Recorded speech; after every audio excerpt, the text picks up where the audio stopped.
And hello, all of you car lovers, and welcome to the CNC Auto Show. And I'm Aaron Clements. I'm John Ryan. And we are both here to share some information on ways to make your car, truck, or SUV safer, to make it more dependable, and to make it last longer for less money and less hassle. And we want to say thank you to each and every one of you that tuned in or logged in. We really do appreciate you jumping on board and riding with us on the CNC Auto Show.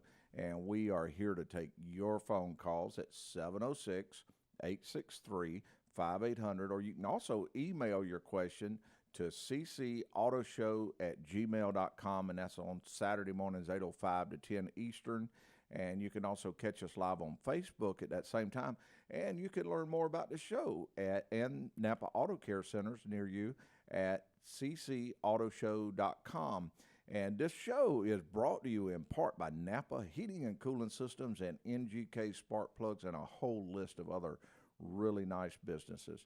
The number to join us again, 706-863-5800. We have a lot of car stuff to talk about today, but before we do, I want to give a big thank you to 1450 WCJU AM in Laurel, Mississippi for jumping on board with the CNC Auto Show, and we look forward to riding with you.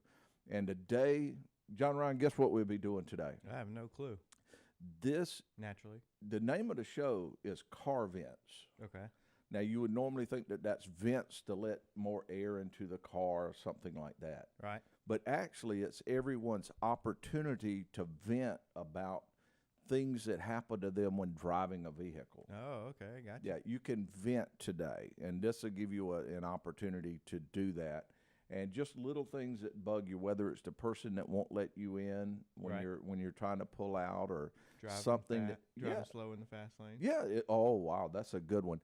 All of those things. So we encourage everyone to call in and share the items that bug them the most as they're driving. And of course, like always, we also have a tech tip quiz that we like to mention. And of course, the winner of the tech tip quiz will receive the coveted I answered the Tech Tip Quiz golf shirt, not a t-shirt. This is a golf shirt. This is a nice one too. And of course, coffee mug. There's a whole bag full of goodies. And normally the person, if they're in the local area, they will come by and get their picture taken. If not, they send us a picture of them accepting their prizes or when they receive their prizes, and all that goes on the Facebook page. Okay, this Tech Tip quiz, actually it is true. Absolutely true tech tip quiz, but the names and the car make, year, and model were changed to protect the innocent. Okay. Miss Tripp filled her 2010 Nissan Murano up with fuel, drove the 30-minute drive to the airport, and parked it in long-term parking for 2 days. When she returned, the battery was dead, and after a jump start, the car would spin over but not start. What happened? So if someone knows the answer to that, they can call in and give us the answer and win their wonderful prizes. Okay, we're going to go ahead and start the ball rolling with the things that bug people. Tell me one of them. Yeah, one is when you're pulling through a parking lot, and let's say you're going to a Walmart or a Target or a Kroger or something like that. So a big parking lot. Yeah, a big parking lot. So you're pulling in, and you look to the front, and there is an empty space right there in the front of the place, you got lucky. Or within one or two down. You say, "Whoa, man, this is fantastic! This is great! I lucked out. Today is my day." Right. And so you pull on down. You get a little bit closer, and a motorcycle. Sorry about that. Or a little bitty car is parked in there, pulled all the way up, and made it look like it was a blank spot. Yeah, there. That's pretty bad. And it just shoots you down. Then you have to circle back around the lot and go way out there. And the one you passed is now full. Yeah, the one you passed is full now. The one that was only 5 or 6 down is now full. So you're not parking a half mile down the road to get into the store. So that's just one of the things that bother me. I don't like it. When that happens to me. Right. So I try not to get all happy when I see one coming up. So there's a lot of different things though. Now, also we want to talk some about the maintenance on the vehicles also today, on different things that come up on vehicles that people have done. And on this particular time of year, we're getting a lot of the I call them the toys that people bring out. They're show cars or cars that they only drive on the weekends and things. Right. And we get a good many of those that come in this time of year. We have like a '69 Chevelle. There's some car with 3 deuces on there from the factory. I think it's like a Pontiac of some kind. Beautiful little car. And there's a '52 Chevrolet with a 350 engine. There's just a lot of those here that we do different things on. Now, we don't do too many of those because they're a little bit more time consuming, but we do some, and they're beautiful to look at. Oh, yeah. And if people have different cars that they want to get ready for the springtime and get ready for the summer, now's the time to go ahead and start doing that. So you want to, there's some tips that you can use if the car hadn't ran in 2 or 3 weeks, or or 2 or 3 months actually, and you want to get it up and running again and get it ready. There's some things that should be done before you take it out and do that. And actually, there were some things that should have been done beforehand. Before you parked it. Before you parked it. Now, are you getting your you have a Razor, right? Yeah. Okay, and have you already got it ready for the? Oh yeah, but I drive that one year round just about. But you're right, I do put a ethanol treatment in the fuel tank just to be on the safe side. Mm-hmm. And so each year you're ready to crank and run. Yeah, it's ready to crank. And then of course we've talked about the battery maintainer also. Yeah. That's important. Yeah, battery maintainer, and that way you don't have to buy a new battery every single year. Okay, I got one more tip that I want to go ahead and mention real quick, and that's it. It's a good idea to renew your tag. I was on the way to work the other day, and I was driving my little car, and I was just going down the road, and there was police behind me, and I didn't think anything of it because I wasn't speeding, wasn't doing anything unusual. So I stopped at the stop sign, and I stayed there for a minute, pulled through the stop sign, and sure enough, the lights come on, and I pulled over. And you should not get out of the car when you get pulled over. You should just sit there and preferably put your hands up where you can see it. And I did that because I knew I hadn't did anything wrong. Well, he come up and he mentioned that my tag was expired. It had been expired about 2 or 3 months. Oh, wow. Gentleman was real nice. Let me go. Told me to go get a tag. So encourage everyone to check their tags. Let's go to the calls? Yeah, let's try and squeeze one in real quick. Okay, let's do it. Let's go over to Calvin. All right. Hello, Calvin. Welcome to the CNC Auto Show, and what can we help you with? Well, I think I may have your answer on the tech quiz. Oh, my goodness. You might have an answer. And what is the answer to today's Tech Tip quiz? Well, the same thing. Oh, I missed it. John Ryan caught me, and we did not set you on stage. So now you're on stage. Now you can give us the answer to the Tech Tip quiz. Well, I remember a previous caller you had, and actually was a friend of mine. Same thing happened to him. What happened was his son, well, this Miss Julie, whoever it is, put diesel fuel into a gas engine. Wow. That can happen because actually let me see, I don't want to get mixed up. The diesel nozzle is larger, though. Yeah, but it still I fits in most. understand. Yeah, it'll still fit in a lot of them, though. Some of them are too small for it to go in. But, yes, and you can still make it go in. It'll just be a little slower even on the other ones are bigger. Now, the only thing that worries me on that answer is it wouldn't account for why the battery was dead. Unless she tried to spin it over a lot trying to crank it. Yeah. But she didn't do that. Well, she might have been charging her foghorn. Oh.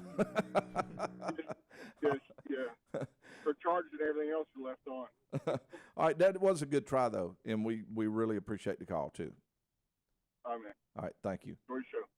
All right, and it is time to take a real quick break, and when we return, we have more opportunity for you to vent with your issues that bother you about driving, and we have a lot more tips like make sure you go get your tag renewed if it's due. Look back there and see, and a lot more as soon as we return with the CNC Auto Show.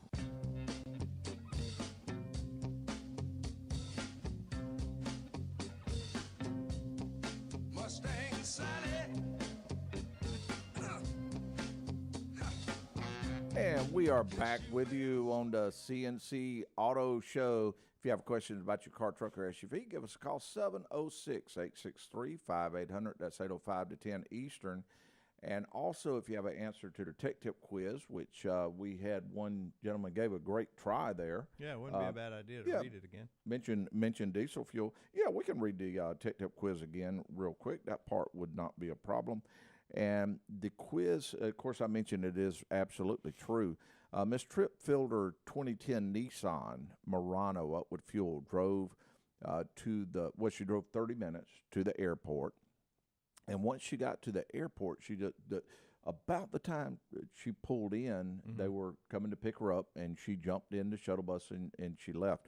Now, when she returned 2 days later, her battery was dead, and she had the car jump started. Once it jump started, it still would not start. So no spin, no start? Yeah, no spin, no start. Okay. It wouldn't crank at first, and then once she got it jump started, it would crank but not start up. Okay, so if someone knows the answer to that, give us a call, number 706-863-5800. And we are also talking about things that bug other drivers as far as it's an opportunity to vent. And so this is kind of good for me because I'm going to enjoy mentioning a lot of different things that happen. As we talk also, I want to mention that if you hadn't had your belts and hoses checked for your for your summer trips that you'll be making in the future, go ahead and have that done because hoses and belts are some of the main things that we see cars towed in for. Yeah. As a matter of fact, on a national scale, that's one of the main things that happen. Top level, yeah. And of course, if you have your belts and hoses replaced, get the best and go ahead and get Napa belts and hoses because they are absolutely fantastic. You ready to go to the calls? I sure am. Let's go over to Bill first. Perfect. Hello, Bill, and welcome to the CNC Auto Show. And what can we help you with? Good morning. I think I got the answer to your question. Whoa, you think or you know? I'm pretty sure. Okay. All right. We are ready for you to answer. Now we're ready for you to answer the Tech Tip quiz today. And Bill, you're on stage. What is the answer to the Tech Tip quiz? Well, I think that battery wore down to the point that it triggered her anti-theft security system. Mm-hmm. And until that is reset, that thing will spin and spin and will not start. It's not a bad suggestion, right? But it's just not it. Oh. Yeah. And Bill, I probably wouldn't have changed the names to protect the innocent on something like that either. Because, I mean, that's something that nobody could help. That might be a tip in that. Bill, thank you very much for giving us a call. All right, thanks. Bye-bye. Have a great day. And the number to call is 706-863-5800, and that's Saturday mornings 8:05 to 10. John Ryan, you think we should go to the next calls? I do. I think we should go to Tracy. Tracy, welcome to the CNC Auto Show, and what can we help you with? Yeah, I have an 04 Chrysler 300. Mm-hmm. It shifts fine until it gets hot, and then after the engine warms up, when it gets down to 30 miles an hour, it drops into second gear and goes into lockup mode. I have to pull over, wait a few minutes, crank it up, and go again. Yeah. And Tracy, it only does it once it warms up? Once it warms up. So you have to reboot your Chrysler. Yeah. Tracy, any check engine light on or anything like that? It comes on the flashes, and it was a solenoid code, and I had a guy replace the solenoid pack, and it does the same thing. Still doing it. Do you know if he put the updated solenoid pack in there? Just out of curiosity. I don't. There's two different ones available. I thought by now all the old ones would probably be gone. There is a new style that kind of changes the solenoids to a different, I guess, shift pattern. And a lot of times, the old one, of course, is completely different, and people look at it and think it's two different parts, but it actually is an updated part. Kind of what you're describing is more along the lines of a shift solenoid problem. Some of the things that we've seen on those is where that shift solenoid harness goes directly onto, actually physically attaches to it, is pretty close to the battery tray, and the wiring harness runs under the battery tray. And of course, if the battery has ever had acid on it or anything like that, even the, just the kind of moisture around the battery can actually get onto the wires and really corrode the wires and stop some of the powers and grounds and even some of the solenoid triggers that control that transmission.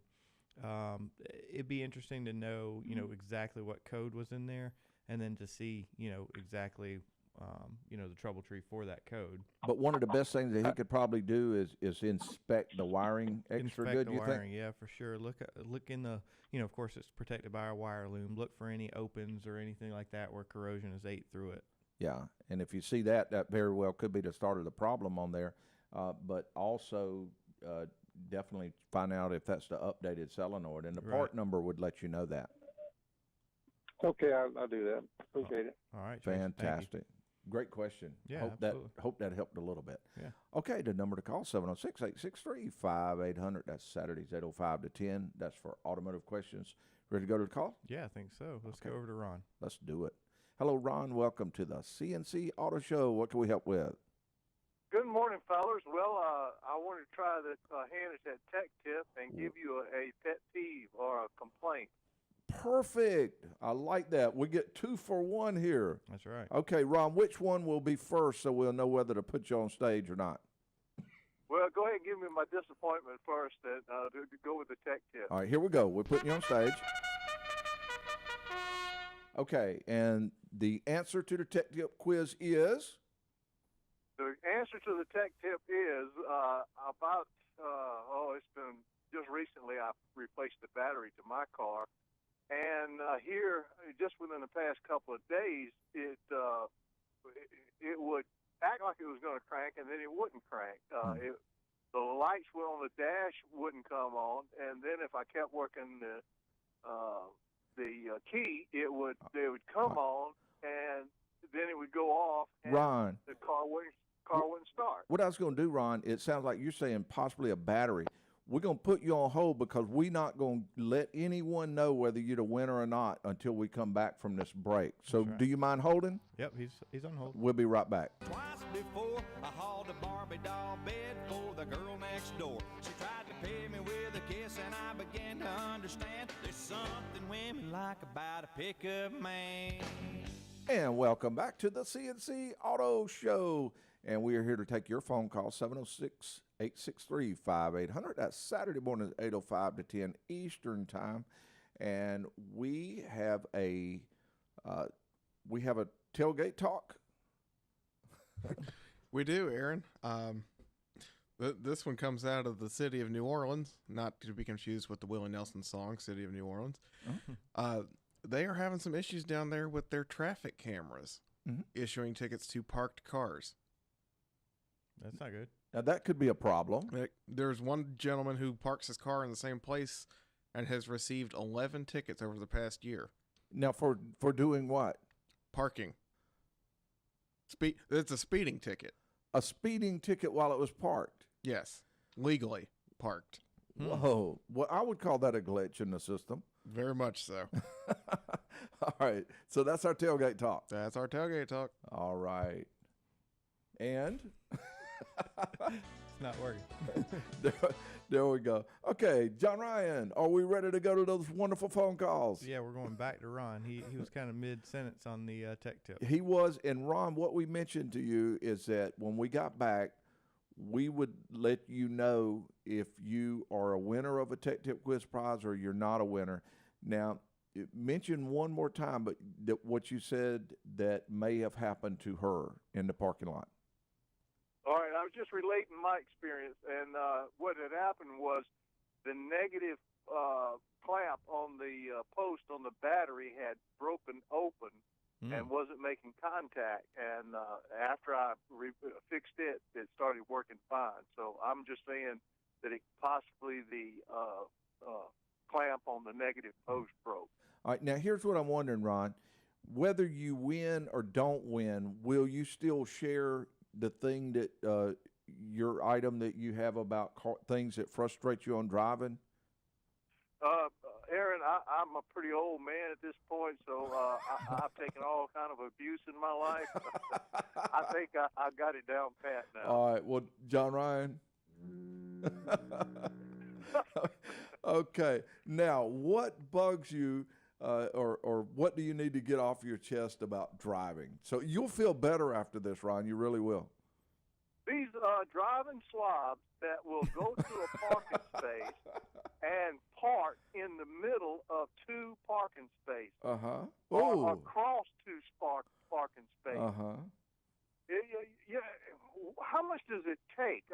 are you that preoccupied in your own world that you can't see those two lines like a little goalpost and park directly in the? Look, Ron, I'm gonna 67 mention years old. what happens though, Ron. Here's the reason some people do that, and I'm not sure. But in an effort to make sure that their car don't get dinghied, some people park kind of and take up two purposely, so no one can park on either side of them, and that no one will open the door on that. Right. Now, Well, knowing that now, from now on, when I see that happen, I'm He's gonna gonna get out dent of their my car with car. my keys, and I'm gonna key them down both sides. Put your name in it too, Ron. Yeah, and address. well, what you can look. do is find a way to park there anyway. Park yours the same way, and you'll be okay. Oh, is it like in the fried green tomatoes where the old gal just rams Just the rams little it. car Yeah, and that'd do it. pushes it out of the way? Yeah, just so you got plenty of insurance. It don't matter.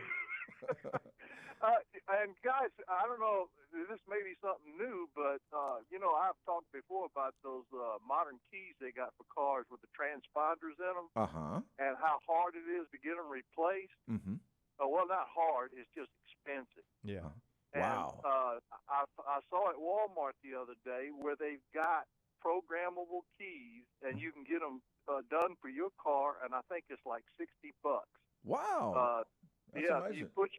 you insert your key in this machine, and Uh-huh. it'll scan it for that transponder and read the code, and then reprogram the new key for that and cut it for you. We're going to do some research on that. Yeah, it's pretty cool. $60, you can't beat it. Fantastic. Sounds pretty good for thieves. Ron, thank you. Yep. Y'all have a great weekend and make her safe. You Thanks, too, Ron. Ron. Ron always has a lot of great input. Now, I am going to mention that he inadvertently Mm-hmm. gave a hint. He didn't even know he did it. No, he didn't. A Murano has a memory key, don't it? That may be a hint for Barry. Okay. Who's next up? Barry, welcome to the CNC Auto Show, and what can we help you with today? Hey, I want to take a chance on the tech tip. Whoa, well, we are ready. Let us get you on stage. Barry, you are on stage, and we are ready for the answer to the tech tip quiz today. Okay, well, the answer was you said she was in a hurry and she jumped out of a car, but she left the car running. And when it ran out of gas, then it ran the battery down. And she came back, she was able to jump it and spin, but it wouldn't crank because it didn't have any gas. Oh, my goodness. Oh, the crowd is going wild. Man, this is huge for you, Barry. This is huge. Aaron, this almost sounds like he's done this before. It does, don't it? Well, I do have a 2010 Murano, and I don't drive it much, and I have gotten out with my wife, gone into the restaurant to eat, and come back out and it's still running. So, Barry, I've never done that. Wink, wink. All right, here's what happened. See, she was pulling in, and about the time she pulled in, the little shuttle bus pulled up, and she thought that was great. She said, "Wow, It was I'm gonna probably get to jump out." probably a diesel shuttle bus too, She real loud. Yeah, couldn't kind of hear nothing. loud. Yeah. And she was running behind a little bit anyway, and she wanted to get up to the terminal really fast so she could go through security and all the other stuff on there. So she grabbed her bags and she jumped out, and she forgot to cut the car off. It could happen. And now the car sat there for 2 days running. Yeah, and so in a car do that. I mean, it's not a big deal to a car to run 2 days now, the way they're designed. And the instrument panel said key missing. Yeah, Because she had the key with her. Exactly, the key missing. And so the thing did run out of gas, and then once it ran out of gas, the key was on. Yep. So the battery went dead after that. And that is one little downside to the memory keys. And, of course, we know that there's been some issues with people accidentally leaving in their cars running, garage. even in a house, and getting overcome with carbon monoxide. So if you have a memory key, just make sure you cut the car off. And, Barry, I've never done that. I think that's why you made this tech tip, because you do that all the time. Well, let's just say that sometimes when you go to the beach and you're upstairs, a car can run for a little while. It can happen. And enjoy itself at the beach. Yeah. So if you'll stay on the line. And how long did this said car run Well, for? let's say supposedly if somebody would have taken their bags out and took them upstairs and come back down to get one other item a couple hours later. A couple hours, meaning the next morning? Or? No, it was a couple hours. Okay. But it was, At least that's what he told you, right? let's just say it was nice and cool inside the car. The bag stayed nice and cool, or the other items. Barry, thank you, and Hey, congratulations. you're welcome. Enjoy the show very much. Well, we do appreciate your call, too. All right, the number to call, 706-863-5800. That's Saturdays, 8:05 to 10. Where are we going, John Ryan? Looks like we're going over to Ronnie. We got a few minutes left before our break. Hey, Ronnie, welcome to the CNC Auto Show, and what can we help with? Good morning. I've got a Ford 1999 E350 heavy-duty work van, and I've had it for about 3 years, and it's run fine. It's got 136,000 miles on it, and but here the last week we've had 2 or 3 instances with it, and we've taken it in and let a couple of folks look at it, and everybody's stumped. They've run it on diagnostics and gotten nothing, but after running for 3 or 4 hours into the day, it acts like it's not getting any fuel, and then it just shuts down, and you may be going 30 miles an hour or 55 miles an hour, and then it won't crank for about an hour, but then after it's cooled down, we can crank it back up, and it runs again for another 4, 5, 6 hours, and it runs fine. And everybody's stumped. I just thought maybe y'all could give us some advice on what direction we might go. Did you know John Ryan's nickname? I don't even know No. my nickname. They call him Diesel. Well, this is actually gas. It's not. Oh, this is a gas engine. Okay. Right. So Ronnie's out of luck, is what you're saying? Yeah, you're up the creek, Ronnie. Ronnie, any check engine light or anything like that when this happens? Not at all. Not at all. What you're kind of describing is low fuel pressure. Has anybody done, fuel pressure tests on it here recently? No, not that I can think of. And they really hadn't got it to act up when they had it anyhow, right? Correct. Okay. Yeah, Ronnie, we got some good ideas for you. We're about to go to a quick break here in the next second or two. You mind holding through the break? Glad to. All right.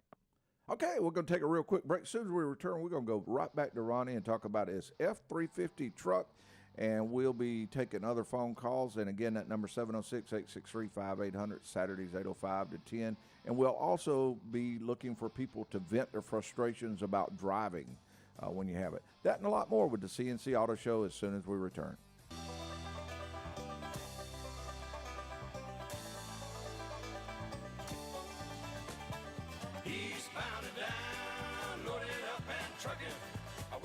And welcome back to the CNC Auto Show, and welcome back, Ronnie. And Ronnie had a question about his F-350 truck. E350 van. E350 van. E350 Not van. that it changes much, but. And Ronnie, mention one more time what yours was doing, and we will come up with some ideas. Okay. It's running fine in the mornings, and this has only been going on the last week or so, and it's happened 3 separate occasions where we're driving throughout the day. It's a service truck, so we're in and out of the truck several times a day, moving around town. But later in the day, after it's been running for a while, it'll just shut down, and it acts like it's not getting enough fuel, and it'll sputter. It doesn't matter what speed you're going. It's happened to low speeds, and it's happened to higher speeds. And then after it shuts down, it takes about an hour for it to cool down, and then we can crank it up, and it runs fine again until the next day. And how many miles on this van again? 136,000. 136. And I'm probably the 3rd owner, and I've had it for about 3 years, and until now it's had no complaint. Yeah, those are great Yeah, vans. they really are good vans, that's for sure. Ronnie, I was mentioning to you that, what you're kind of describing is a fuel pressure issue, especially with you saying that it kind of dies down. It keeps getting worse and worse and worse to the point to where, it shuts down on you and it won't spin back, or it spins over but won't start. I'll tell you a little bit about a fuel pump and how it works and what can happen. That fuel pump, when it's cold, it has less friction. It requires less amperage to actually drive the motor because it's cold. As it warms up, it heats up, of course, due to its, creating pressure for the fuel system. So what happens a lot of the times is, number one, fuel cools the pump. So that's something to keep in mind. So a lot of people that ride around on E and the gas lights blinking at them and all that kind of stuff, that really does some serious damage to the fuel pump because now it's not submerged in fuel, which again keeps it cool. So what you're kind of describing is a fuel pump with some mileage and some wear on it, to the point to where when it warms up, it starts to, there's a little bearing at both ends of the armature that, of course, allows the electronic motor to turn. The brushes can be worn, the armature, and the whole 9 yards. Yeah, anytime the engine's running, that fuel pump is running. Right. Also, and actually on a Ford van like that, 130, somewhere between 125 and 150 is pretty much the Prime life time for it, expectancy on a van. I was thinking that there's two routes that you could go running. One, you could have diagnostics run. You could have a lot of tests. You could run a scope pattern on the fuel pump and find out what it looks like. Well, the most important thing too is, if of course, trying to get it to act up while it's there. Pressure readings, all this. But with the symptoms sounding so much like that, and you say it kind of loses power and then cuts off, right? Right, and then when John Ryan was right, when you try to crank it back up, it'll turn over. It just won't stay cranked. For a few seconds. That's probably when it's kind of at operating temperature and everything, right, Ronnie? Like say you drove it all over town for 2-3 hours, and then it finally dies out on you, and it will spin all day long. But the time you let it cool off for 3-4 hours, it'll crank back up. Exactly. Yeah. And you're going to spend a certain amount of money doing diagnostics, somewhere in the $100 range to do diagnostics. That would go a long way toward going ahead and replacing a fuel pump. Do you plan to keep the van for a while?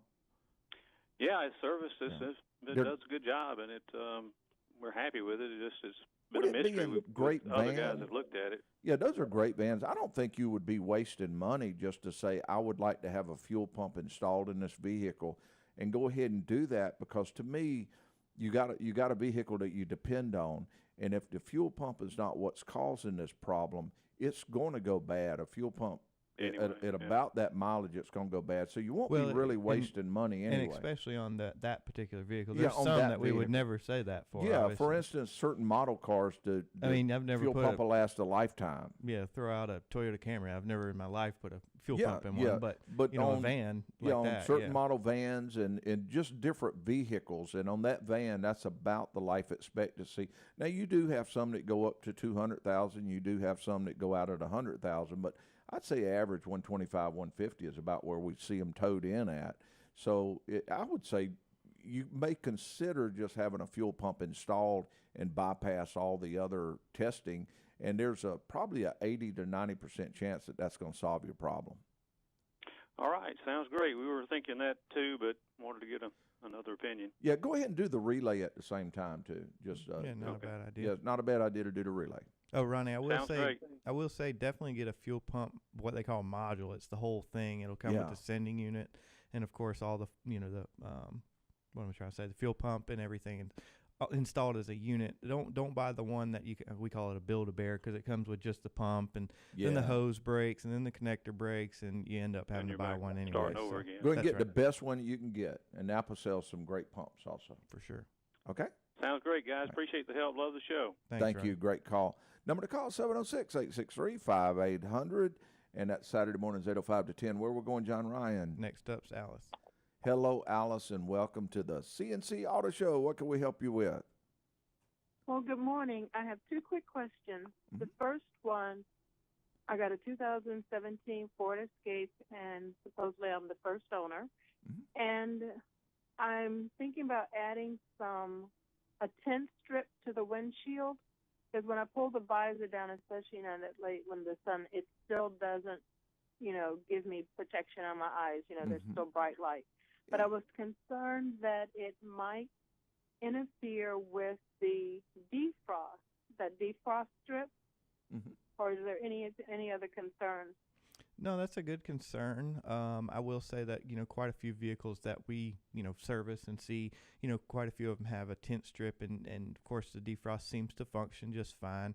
That one does have still an actual vent for defrost. Now, some windshields, like you're mentioning, have the actual defrost built into it, where it has a heat grid inside the windshield, which that one doesn't. So either way, it would be good.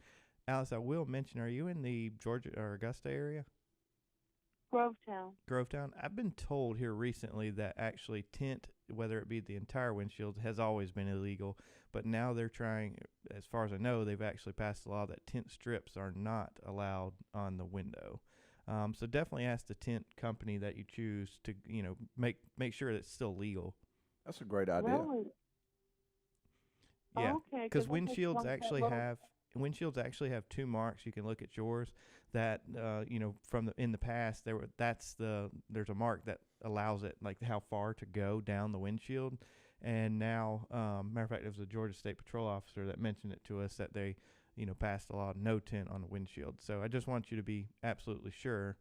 Now, of course, there's a million cars with it on there, but just definitely ask them their opinion on it. Okay. All right, thank you, because I didn't know that.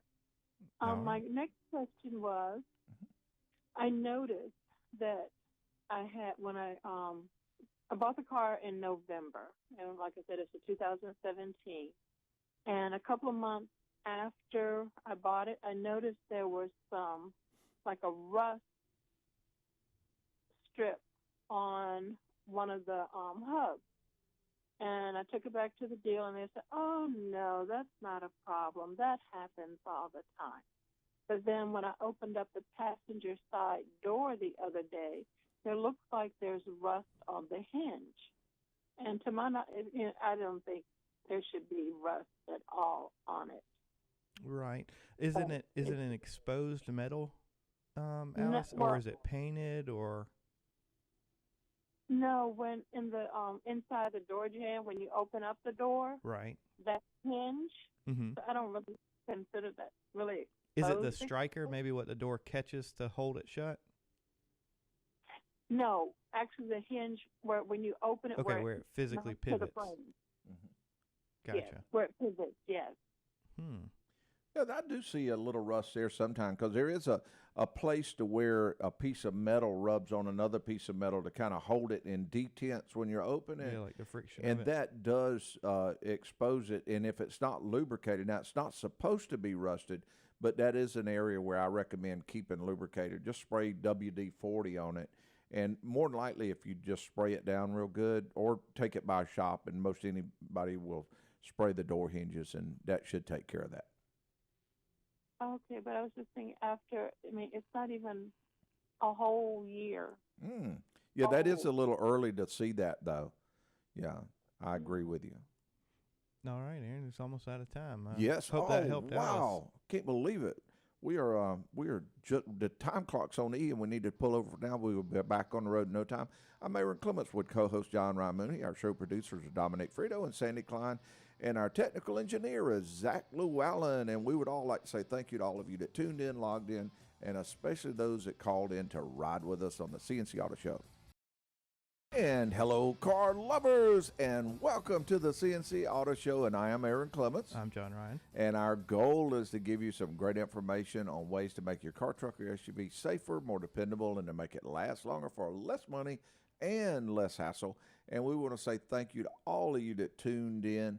And we want to give a really big thank you to those at 1450 WCJU AM in Laurel, Mississippi for jumping on board with the CNC Auto Show, and we look forward to riding with you, and we appreciate that very much. Okay, we are here to take your phone calls, and that number again, 706-863-5800. You can also email your question at ccautoshow@gmail.com, and that's also, you can do that anytime. Pretty much. You send that question in and we'll help you with your vehicle. You can also watch us live on Facebook and learn more about your car, all at NapaAutoCare.com. And this show is brought to you in part by Napa Heating and Cooling Systems and NGK Spark Plugs and a lot of other great businesses that we appreciate very much. And John Ryan, are we ready to fire it up? I sure am. Okay. Well, today's show, we're going, along with answering automotive questions, this is about car vents. And that's not the vents that blow air on you. That is a way to vent what bugs you about driving. And during the previous hour, we discussed things to do with, like if you were pulling in and you think you have a parking place right at the front of the building, and you get up there in a little bitty car, a motorcycle's in there, and you fooled, and there's just a whole list. I'm going to throw one more quick one out. To pull into the gas station, and all the pumps are full, and you say, wow, one pump left right in front. I'm going to jump over there and grab that pump Yeah. And it's got a yellow bag on it. That one's bad. I got one worse than that. Well, not worse than that, but another one like that is, most diesel stations only have one or two diesel pumps, of course. And a lot of times the gas station will be empty, and there'll be one car there, and it's a gasoline car. And guess which which pump it's at? It's in your diesel spot, no doubt. And they're the ones that aren't even getting gas. They're actually inside playing the lottery. So you're there for 30 minutes. When you said that, I'm gonna say one more. All right. To pump the gas, and I always get receipts when I'm doing things. To pump the gas, and you push the button. It says, "Do you want a receipt?" You say yes. And all it does is hum and nothing comes out. I think that's a marketing thing. I think that's their way of getting you in so you can get a Polar Pop or a coffee and stuff like that. Why ask me if I want a receipt if there's not one in there? That's true. It could say today you're not getting a receipt. Where are we going? Let's go over to David. Hey, David, welcome to the CNC Auto Show. Before your question, is there anything that you would like to vent about on cars?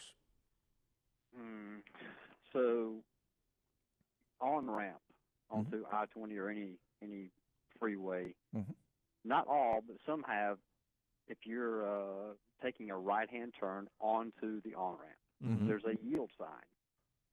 Yeah. Those who don't use a blinker, because if I'm trying to take a left onto the same on-ramp, right? Those people who don't use a blinker and don't yield, that kind of bothers me.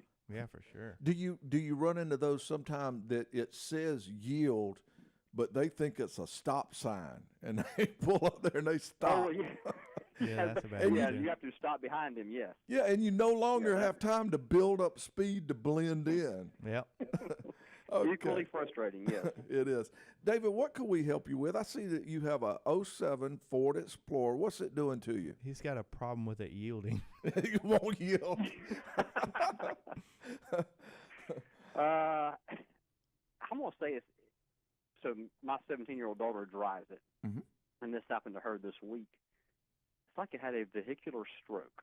Ooh, that's not good. No. The engine did not stop running, but it lost function of the accelerator and the brake. That is what it sounds like to me, too. Yeah. David, tell us a little bit more about it. So she was driving, and it had no throttle response at all, like it wouldn't go, if I'm... Correct. She said she was able to push the throttle to the floor with no response.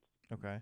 And it's like the power brakes had, obviously she had to like really jump on the So brake. it's almost as if the assist went away. As if the mechanical, it's like the mechanical assist went away from the brakes. The brakes physically stopped. It's just not as easy as normal. Correct. Yes. Maybe there's no chance it stalled on her. That's what I was thinking. I wondered if it cut off on her, and maybe. I asked the question. She said no, that she had to, that the engine was still running. Well, I'll give you a scenario of what could happen on those, and this is totally random, but it could happen. Say if a crank sensor, the signal drops out, and you're driving, say you're coming to a stop sign, you're doing 40 miles an hour, you let off the throttle, and the crank sensor signal drops out. The vehicle essentially stalls, the engine stops running, and as it comes to, right there at the stop, the signal comes back and it idles again. I mean, that's a possibility. But you shouldn't lose brake pressure that quick, that fast. You should have it. some reserve in there on that. I can't help but think that there is the possibility that it may have, that the car may have possibly shut off, because that would be really the only thing that would explain the gas pedal and the brakes Both, at the same time. And on Ford, you don't really run into a loss of throttle response. No, that is electronic throttle, but it's possible. It's possible, but just like you said, that's not one of those common failure things that we see a lot. Has it done it? Has it done it any more since then, David? It has not. And, probably 8-10 months ago, it could have possibly happened to my wife while she was driving. Nothing ever happens while I'm driving, obviously. That'd be too convenient. Maybe you don't have two people asking for a new car, do you? Yeah. They're teaming up on you, David. I guess that's what it sounds like. But that's not going to happen. No, I mean, of course, you obviously probably thought of this. Maybe just trade vehicles with them for a week and kind of monitor it. That way you feel confident that it's safe if it doesn't do it. One thing that would be a great idea to do, especially if it happened fairly recently, is get the computer system scanned. I was going to recommend that too, just a complete diagnostic test. Because now, if you had something that wasn't any kind of safety issue or anything like that, I would say just keep an eye on it. But would it be in something this important? I believe I would go in and have all the diagnostics run, make sure that if the vehicle's due for any kind of maintenance tune-ups, if it's due for any kind of carbon type decarbonization type system, and run all the checks that can possibly be run. And like John Ryan mentioned, there is always a chance also that a code might be stored in there that might lead a technician be, idle to air something. control valve circuit, like it dropped out or something like that. So yeah, would that be in that type issue? I believe I would have the diagnostic test run on there. Okay. Mm-hmm. That was going to be my next question. Would something like, I guess, if something were wrong, the code would show up? Well, it's not a sure thing that anything that's there would show up, but we're hoping that it would. Yeah, but if a trouble code is set, it would have the code still stored inside the computer, and that would give a technician a direction to go to start tracing down a problem. Let's say if it was a cam sensor code or a crank sensor code, and the technician did see that, then he or she would go to the scope, run scope patterns on it, and run further tests, and might be able to say, yeah, you do have a glitch in your crank sensor, and that could very well be what's causing your issue. So it would be well worth going ahead and doing that. Okay. Mm-hmm. Perfect. All right, David. Appreciate it, guys. Oh, great question, and thank you. And I'm glad that David was able to get that off his chest, too. I know he feels better. He does. On being able to vent about being able to merge into traffic. No doubt. We got a lot more of those, don't you? Oh, yeah. Have you ever went to get gas and you did walk inside to get the receipt or whatever, and then find out that there's a person buying about $2,000 worth of lottery tickets and want to pick every single number? Yeah, absolutely. Yeah, that happens. Okay, we'll be right back with more of the CNC Auto Show. Round, round, get around, I get around, yeah, get around, round, round, I get around, I get around, round, round, I get around. And we are back with you with the CNC Auto Show, and this segment is brought to you by Napa Heating and Cooling Systems. We trust Napa Heating and Cooling System products, and you should trust them also. And the number to call, 706-863-5800. That's Saturday mornings, 8:05 to 10 Eastern. And we're talking about things that bug you about driving, or it's a way to vent just a little bit. And one of the things is, let's say that you're riding down the expressway. Okay. And you see a police way up above. Way on down the road. Yeah, way down the road. Far as sight can see. Well, the car in front of you starts slamming on the brakes. Yeah, like panic, ABS stop. All right. Now, does he think that police officer is that naive to think that the person's not putting on brakes? Right. I mean, that's like putting up a red flag and say, give me a ticket, please. I was speeding. Yep. Yeah. So there's no need in putting on brakes. Just take your foot off the accelerator and let it slow down on its own. And maybe stop texting. And stop texting. So that's one of the things that can bug me. Are you ready to go to the calls? Sure, let's go over to Eddie. Hello, Eddie. Welcome to the CNC Auto Show. And before you ask your question, is there anything that you would like to get off of your chest that has to do with driving? Just slow drivers in the fast lane. Slow drivers in the fast lane. That is one of the. That would probably be at the top of the list of everybody's issue, is for that person to get over in the fast lane and drive below the speed limit, and that can happen. Aggravate. All right. Now, what is your 2000 F-250 doing to you? Okay, Aaron. I can drive it all day long with no issues whatsoever. Mm-hmm. But when I hook my camper up to it and I start down the road, I can get probably about 8, maybe 10 miles, and the temperature gauge will go all the way over into the red, and and then a few moments later it'll come back down, and it'll do that until I stop and unhook the camper. Eddie, what gauge did you say did that? The tip gauge. Temp gauge. Okay, gotcha. And so towing it, for the first little bit, it'll peg out, shut back off, or not shut back off, but go back down, and then what? Will it do it again, or? Oh yeah, it does it consistently until I unhook the trailer. Okay. My camper. So when you pull an extra load, it starts to run hot on you, and the gauge goes all the way to hot. Does it ever boil over? No, sir, it does not. Okay. And you feel confident that it actually is running hot? Like, does the engine smell hotter than normal, or? It does not. Everything seems to be in working order. Okay. One thing that would be kind of inexpensive for you to do, just as a I guess testing measure for yourself, is you can buy a cheap infrared temp gun now. Napa has them. I think they're like $15. They're pretty cheap. Yeah. Something you could do is, hook your trailer, get the temp gun, and where that upper hose comes out, I'm sure you're familiar with it. Of course, it comes out right by the thermostat. What would be interesting is to get it to do it and get it, as soon as that gauge pegs out, just pull over on the side of the road, pop the hood, in a timely manner, and shine that, this is with the engine running, by the way, Eddie, shine that infrared temp gun right at that thermostat and see, what temperature it's at. The reason being is because thermostats on a diesel typically actually stick in the open position. But with that being said, that yours only acts up when it is actually pulling a load. Your thermostat could be stuck. Yeah, it could be stuck somewhere in between. And under normal day driving, it's not a big deal. You're not pulling a load. There's not a lot of heat buildup in that engine. Because one thing you got to remember too is it's got a transcooler in the radiator, so the transmission's working really, really hard too. And of course, that's going to increase your coolant temperature too, because they're shared in the same radiator.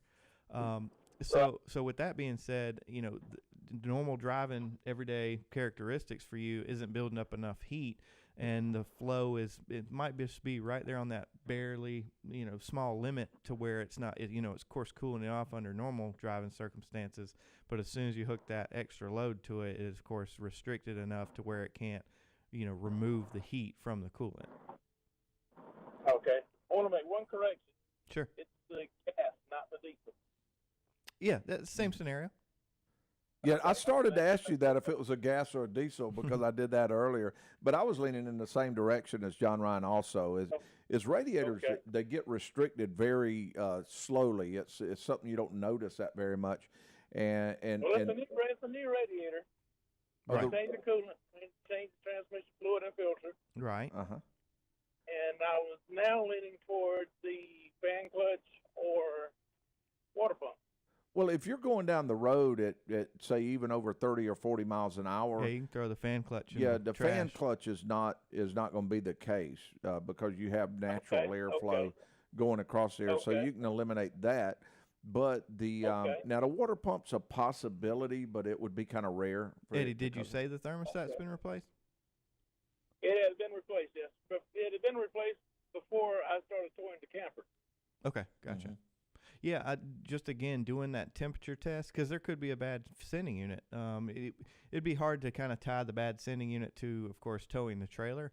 But we want to know what that coolant temp is with the infrared gun. That way we can compare it to the gauge. Say if you shine that infrared gun there, it's 190, 200, maybe even 210, and then the gauge is showing pegged hot. Of course, obviously there's a difference between the two. John Ryan, I got an idea how you spend just a little bit more and really find out and tell more. You can buy just a code reader that will maybe give you the basic data. Now, this is not diagnostic data. Right. But it will give you some basic data just by plugging into your ALDL under the dash.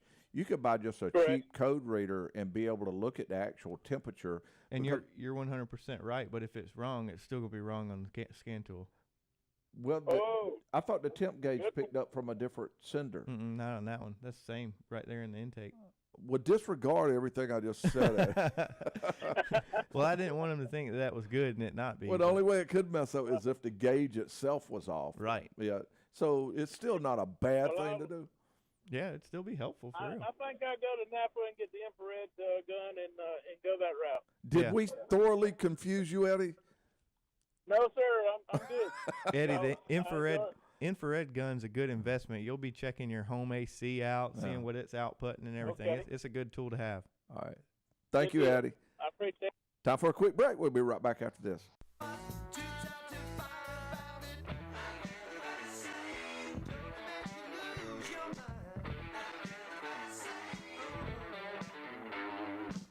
And welcome back to the CNC Auto Show, and it is time for the Tailgate Talk. All right, Aaron. Electric cars. Yes. They're the new growing trend in the automotive market. Mhm. So the biggest problem that most people see with electric cars is having to recharge the battery after, 100, 150 miles? Yes. Well, they are currently testing an electric roadway in Sweden. It goes from the Stockholm airport. It's about a mile long. Mhm. And what this roadway does is it will recharge your battery while you're driving along it. Mm-hmm. Was it like a slot car track? Pretty much, yeah. Yeah. Just like what's that brand? Scale Electrics? Mm-hmm. Yeah, it's just like that. There's a little arm that pops up out of the roadway and connects to the bottom of the car and transfers electricity through it. Wow. Right. There's another German company is testing something pretty much the exact opposite of that. It's an overhead wire, kind of like a streetcar would run off of. Mm-hmm. They're testing that in Germany and in the United States. I don't like those ideas. I don't because you can't pass anybody. And to me, that's one of the rights as a driver that I have is to be able to pass. That's right. It just makes me feel good every now and then. I don't do it all the time. I know why it makes you feel good, because you're driving a Prius. Making fun of my Prius. Thank you for the tailgate talk. Okay, John Ryan, where are we going? I'm not sure where we're going to Bob. Okay. Hey, Bob, welcome to the CNC Auto Show. And before you ask your question, do you have something that pertains to cars that you would like to vent about today? Nothing right now.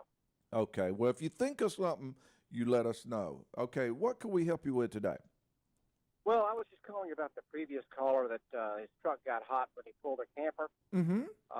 He may have said whether it was a large one or a small one. Typically, when I hear camper, I think of something fairly light, Mm-hmm. but it might have been a 30-foot camping trailer. Yeah. But have you ever experienced any kind of a weird sendings or gauges when there's maybe a short or some kind of a sending unit connection going bad. No, I mean a problem with the trailer. In other words, a short in the trailer or the connection or something like that might be wired wrong, or just sending some kind of confusing information to the other system. There's absolutely no doubt that, somebody could wire a trailer harness into, of course, anything, and it could be wrong. It could be sending signals. The only thing is, like, so many of those signals and sensors are on common grounds, common circuits, so you would think it would affect more than one thing. That particular truck is actually pre-wired from the factory with a trailer harness, so I'm assuming he's using that. But I understand what you're saying. What if the trailer's wired wrong? I'm not going to say it's not a possibility. I just think that it would have more symptoms than just one gauge. And I even tried to think of one other thing that kind of fits into what Bob's talking about. Is there a chance with the trailer being connected that with the heavier acceleration, the engine is raising up a little bit more? Mm-hmm. That's possibly pulling a wire, breaking a ground, or something along those lines. But I couldn't really put it together enough to put it down as a suggestion. Right. Bob, if anyone was ever, of course, concerned that was the case, of course they could, obviously you'd want to do this in a rural area or something like that, but disconnect the trailer electrically and, drive it and see if the symptoms are still there. Mm-hmm. Yeah, that's a great idea. Well, I just thought maybe that was a possibility. Yeah. But thanks so much. I enjoy your show, guys. You do a Bob, we great job. appreciate that you're kind of listening in and coming up with these ideas, because that's what we love, that kind of join in and help us a little bit, come up with different ideas on cars. Thanks so much, guys. Have a great one. You too. Thank you, and you too. Man, that was great of him to do that. Yeah, for sure. Okay, the number 706-863-5800. That's Saturday mornings, 8:05 to 10. John Ryan, where are we going? Next up's Kevin. Hey, Kevin, welcome to the show. And before you ask your question, would you like to vent about something having to do with cars? No, not really. There's got to be something that bugs you, Kevin. I mean, There's so many things. Kevin, I mean, Kevin, do you like when somebody drives in front of you with the turn signal on for 8 miles? Well, let me tell you something. I'm a professional driver. I've been driving commercial vehicles 40 years, man and boy. you're used to it. Hey, there ain't nothing I ain't seen. I will vent about one thing. Uh-huh. I can't stand it when somebody passes you Uh-huh. and they try to take your bumper off. Yeah. Kevin, And then they turn right in front of you. Yeah. Yeah, then they get in front of you, hit the brakes because they want to make a right-hand turn. Yeah. I mean, give me a break. Come on. They were just trying to show you where they were going. Kevin, why do people try to pull out in front of the trucks so much? I mean, are they the truck's going as fast as everybody else is going, but they want to be in front of the truck? Nobody wants to be behind the big truck because they can't see. That's why they want to come around the truck. That is it. Now, Kevin, don't you feel better? Did you Yeah, have I a chance feel- to get that off your chest like that? Yeah, I've been complaining about it for 40 years. Hey, it ain't Kevin. getting no better. Kevin, the reason they can't see around your truck is why? They're tailgating.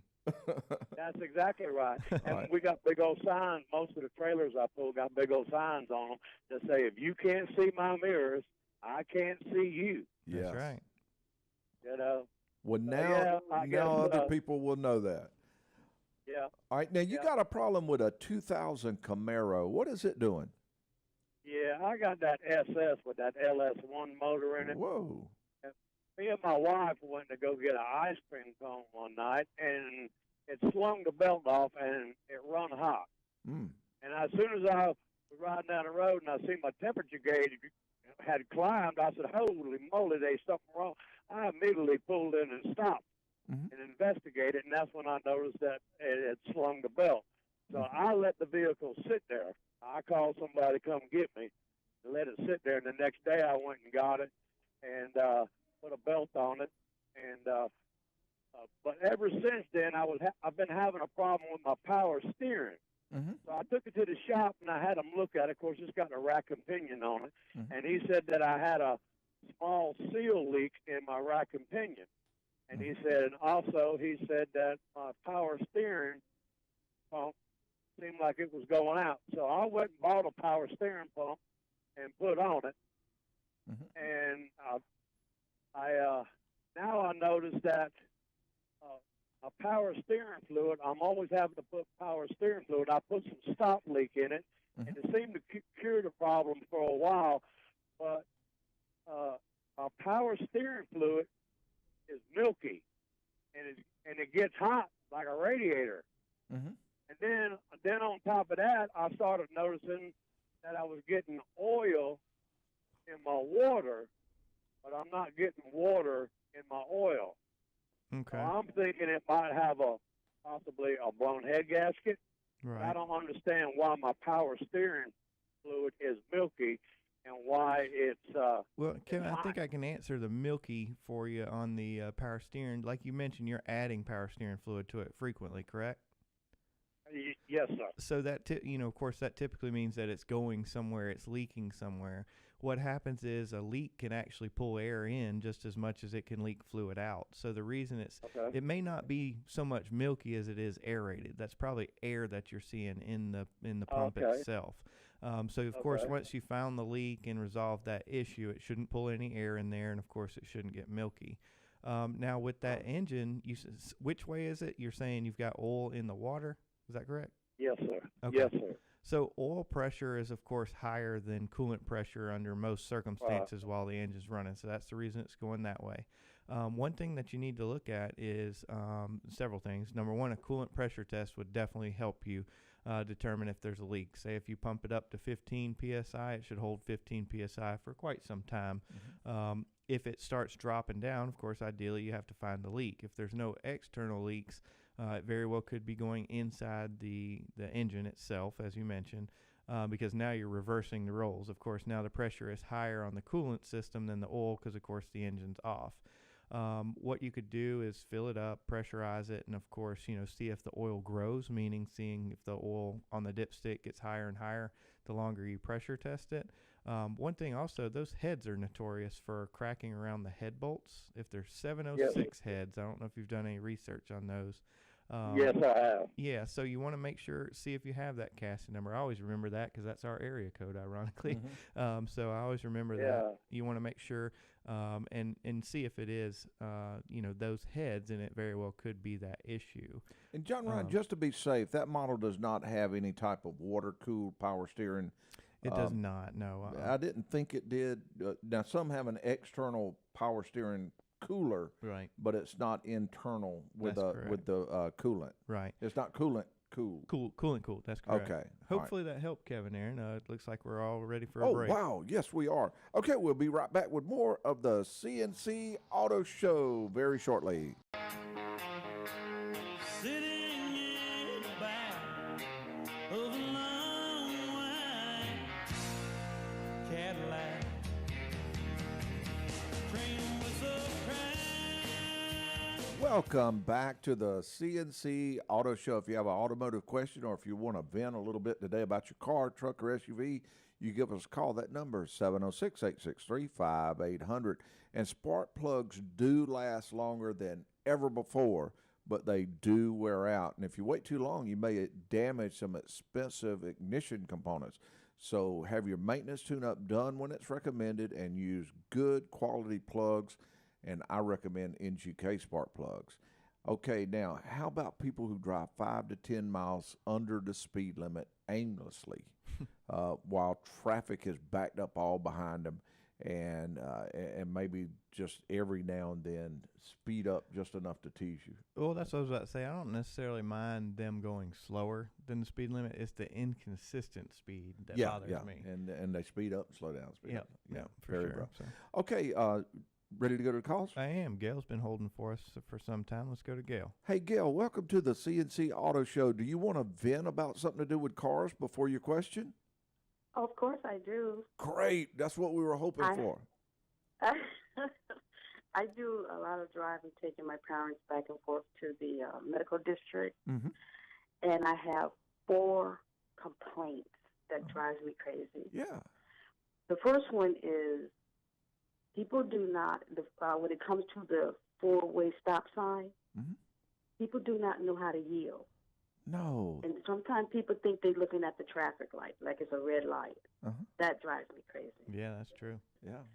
And then you have where you have to make a turn on Larry Dent and Lenny Walker, and the cars that are turning, coming down from between the medical building on Lenny Walker, make that left. Then you have a cross where the railroad track is at. Individuals coming on the other side of Lenny Walker. They do not turn in the lane closest to them. They go all the way out, don't they? Yeah. Yes, and I've been in an accident because somebody hit me because they came all the way over into my lane and didn't stop. Yes. That's scary. That is very scary. And the same thing if you are driving on a 2-lane highway, street, and you have to turn, you have to make a left, and the person is coming from the opposite direction, they have to yield. The person that's making that left turn, they turn short, and you can literally see what they're doing in their car. That's scary. It is. And my last one is you're going across Deansbridge Road and you're turning on the Martin Luther King and to go to 15th Street. There's this what they call the suicide lane, I believe that's the correct word. Suicide lanes. And you have a little part where you get into that lane to make that left onto 15th Street. What kills me is that people see you put your turning light on to get into that lane, 4 cars back, and they all start getting in that lane. So the cars that are ahead of them that are waiting, that will be getting in the lane before you, you can't get in. Yes. They have cut you off. Now, Gil, every one of those was really good. Now, don't you feel better? Oh, yeah. Yeah. Very, very good. All right. Now, you had a question about a 05 Honda Accord also. Yes, I do.